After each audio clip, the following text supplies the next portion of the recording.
Welcome back to the Dividend Diplomats YouTube channel, everybody. Get your boys Landy Burt, the Dividend Diplomats. We have the highly anticipated conversation we want to talk about. We're going to talk about Johnson & Johnson and the Kenvue split off and what the heck is going on here. So Guys, get hyped. Let's go. before we do, smash the subscribe button. Give this video a nice thumbs up. Get your coffee, guys. Cheers to you. Happy Sunday morning. The DD representing hard, guys. Get your mugs in the spread shop below.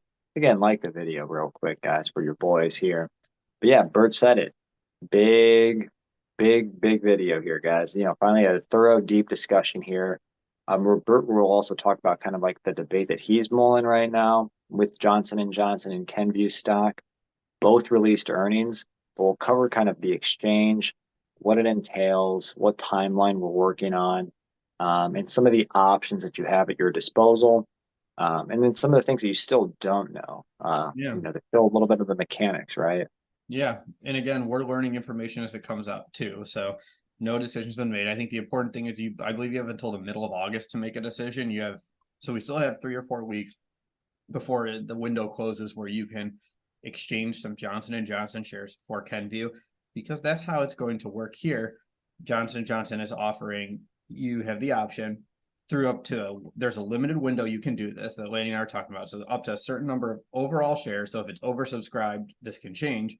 But right now you get a 7% discount on Kenvue shares when you swap them 1-for-1 for Johnson & Johnson. So if you take $100 of Johnson & Johnson, $107 worth of stock for Kenvue. That's the basic level. Here, you obviously lose the Johnson & Johnson stock in that though. So that's the one caveat. With it, it's going to be considered a tax-free change for U.S. purposes. So that's a nice little nugget they're throwing in there. So not only are you getting that 7% discount on the Kenvue stock, it's also tax-free, which adds a little bit of a bonus, a little bit of a cherry on top, I would say. Yeah, if you've written up some JNJ shares quite a bit and you want to take a little bit off the top and you've been wanting Kenvue stock, now might not be a bad time. What I'm curious is what that cost basis would be for Kenvue. Similarly, if you I don't know if it's whole shares yet. Do you know that, Bert? If you have to get rid of like a whole share to do this? I actually don't know. That's a great question. I would assume so.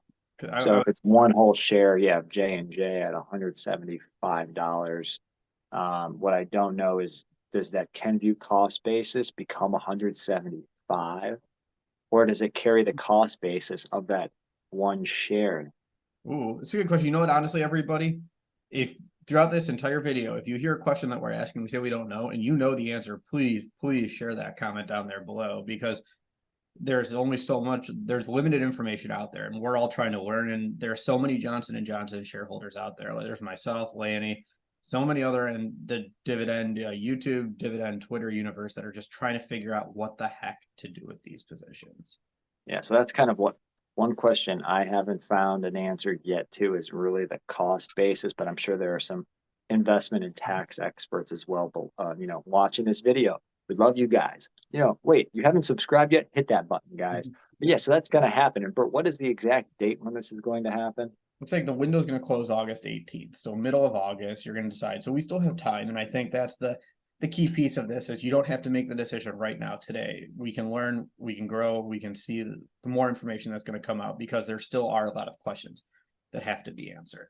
Well, here's a bunch of other questions as well. Well, first off, Bert, what was the spinoff again? Let's do a quick recap. What is Kenvue?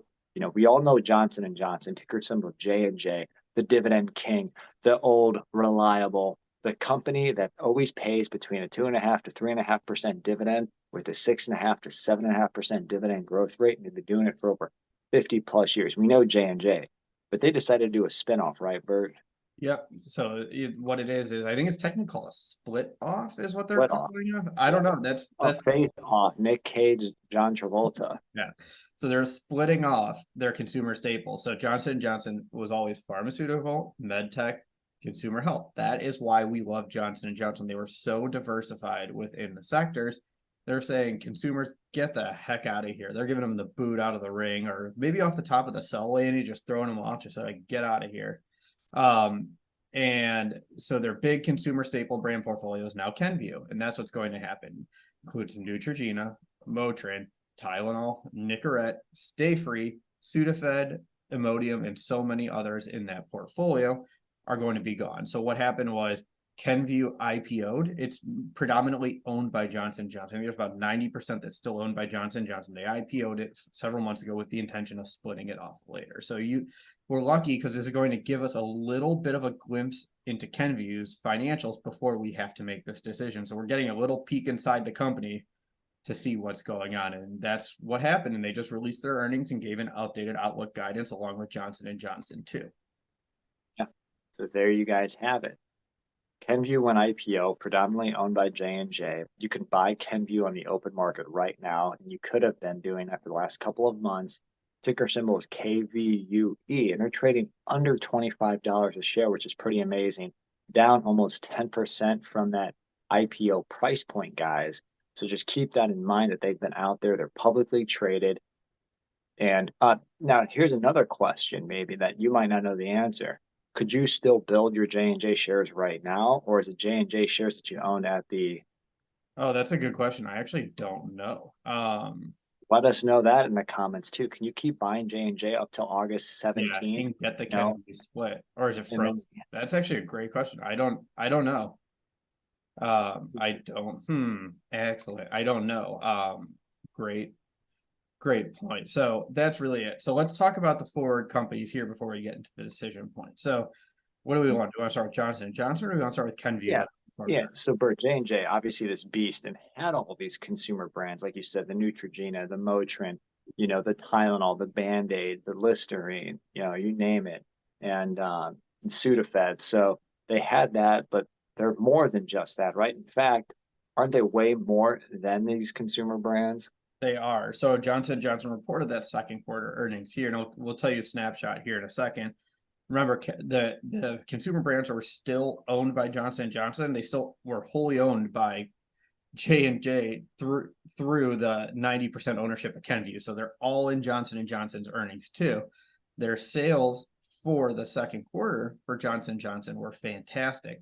So the three major divisions, let's go through that. The consumer health that they're spinning off was the smallest. So Kenvue was the smallest. It was $4 billion of sales, which increased 5.4%. So the smallest is gone. So what does that tell you? Let's see how large the remaining ones are. Their largest unit, worldwide pharmaceutical sales, were 13.7 billion, which increased 3.1%. And those have some great names in there too. Stelara, Darzalex, so many other great. They're not just a household name in the consumer staples. They're also household in the farm. These farm not going anywhere. So Johnson & Johnson's keeping the $13.7 billion of sales this quarter that they just had. Number two, MedTech, 7.8 billion. So their MedTech unit increased 13% this quarter. So sales for all three units were on fire. So they're keeping 13.7, 7.8 billion, and they're going to get rid of the 4 billion. So they're still keeping 21.5 billion of sales from this major unit. That's what's going to be staying. And what you're saying then too is that their MedTech sales is almost 2 times what the consumer health was. Yeah. So they're shutting the smallest and they're keeping the highest growth right now for there. That's the beauty of what's going on with Johnson & Johnson. Interesting. So guys, that's kind of the base of what J&J was before the split off. And, Kenvue now is that consumer health area. And how did Kenvue's earnings look? Because they just released, right? I mean, they were great. Obviously, the sales were $4 billion for Kenvue, up 5.4%, which we talked about in the Johnson & Johnson. They had solid margin. The margin on the unit was 55% compared to 56%, so a slight compression, but everyone's seeing that. You find me a company out there that is not seeing a compression in margin, I would be shocked. They had the diplomats. No, I'm kidding. They had $430 million in net income versus $604 million last year. So you saw a squeezing in net income there. So that was an interesting little nugget. The big piece, though, Kenvue gave an updated outlook. That's what we've all been waiting for. We're trying to see what is Kenvue going to be doing now, not just how's their last quarter. What are they expecting? They're expecting sales growth to be between 4.5% to 5.5%. So they're expecting to continue the results that they had. So there from the 4 million, that was interesting. Let's see. Earnings per share, that was the big one. Consensus earnings, $1.26 to $1.31 per share versus that estimates of $1.25. So not too bad. And Lanny, what else did Kenvue just announce? Yeah, great question, Bert. And all the shareholders that were gobbling up Kenvue even before this announcement, kudos to you. They did announce essentially their yielding now is over 3.2% because they announced a 20 cents per share per quarter dividend as of right now. So just remember that we don't know what the timing is of future increases. But right now they do yield over 3.2% because of this now annualized 80-cent dividend. Oh, interesting. So Kenvue, if you just run quick, we're going to just put some of the metrics up here on the screener here that we typically do. If you take, now that we have now we have some of the puzzle pieces that we can put together here. Some of the pieces are there now. Yeah, now that we have earnings and the dividend, we can do the PE ratio and the payout ratio. PE ratio at their price of 24.40 is 18.91 right now. A little bit below the market, not the cheapest, but it's a consumer staple. It's right where Johnson & Johnson historically has been. Their dividend puts the payout ratio at 62%. So, right now at the top end of that payout ratio, we just said their yield's about 3.28%, almost 3.3% actually. And again, down 9% this year. J&J, on the other hand, having a better year than Kenvue. And obviously they were at one point, J&J was trading in the 150s. If you guys remember that, and we're scooping up shares, flex it, let us know in the comments. They are trading at J&J is at 174.48 for good old reliable, one of the best, the foundation stock here, guys. And we're using their range of earnings per share, what they expect of about $10.70. So their PE is actually still 16.3. Never a bad time to buy J&J. And their annualized dividend now is $4.76 with a modest payout ratio again at 44.49%, yielding 2.73% right now. So about 55 basis points less than Kenvue, but they do have one of the longest nice track records of dividend growth out there. Yeah, so both companies it's like split apart, but together they're still the same Johnson & Johnson with those higher PE ratios, solid payout ratios, and solid yields, much of the same. Some of the things that we are still missing, Kenvue released their first dividend, but we don't really know what their dividend policy is going to be. Is this what you should expect? Are they in their target payout ratio range? Are they going to push it a little bit? Say up to 70%? We don't know that. Johnson & Johnson, we don't know. They just released what their earnings are, but still a little shaky on what's going to happen after the Kenvue split. I'm not exactly certain. Are earnings going to drop by what you're expecting Kenvue to be? Is that gone from that 1070 that was expected or not? Not sure. Same with the dividend. Yeah, I mean, I don't think you can ever, as much as we all want to and guarantee it, we can't to guarantee future performance based on previous results or previous announcements. A good recent example is the Viatris spinoff from Pfizer. Viatris came in, increased the dividend, but we all know recently this year they have not increased their dividend yet. They still have time to if they can. So we don't know yet, and I'm sure Kenvue is still trying to make sure that they can grow earnings before they can grow, that dividend. So you're going to have to give this time. As if you're a shareholder of Kenvue, you've got to give it time. Yeah. And look, the big question, I've been debating this for weeks now. What am I going to do? Am I going to exchange some or all of the shares? And I guess my question is, I don't even know. Lanny and I were talking about this right before. I still don't have an answer because my wife and I each famously built to 100 shares of Johnson. I would hate to, just selfishly, I'd hate to lose that. Like, I understand the benefit of the 7% window and the tax-free exchange. Just suck to lose that with Johnson & Johnson. It's just, I don't know. Do I exchange some? Do I say I'm going to get 25 shares at Kenvue? Or no, no, it's not 25 shares at Kenvue. It's 25, give up 25 shares of Johnson & Johnson for a larger Kenvue position. Yeah. I don't know. I'm still torn, but I don't have to make the decision today. That's if you do that, obviously your income would go up theoretically because of the extra 55 basis points. So maybe if you want to take a couple extra steps towards financial freedom, it might help you in the short term. I think it all comes down to Bert, maybe you and other viewers here. What are you guys doing? Is it because You believe in Kenvue, the consumer branded brands that they actually have, you know, the Tylenols, the Band-Aids, the Neutrogenas. Do you love that? And that was one of the reasons why you like J&J. And do you see this as a good financial move to get them at a discount, which, hey, it could be 7% of a discount, but what's going to happen to Kenvue stock between now and then? Yeah. Just keep that in mind.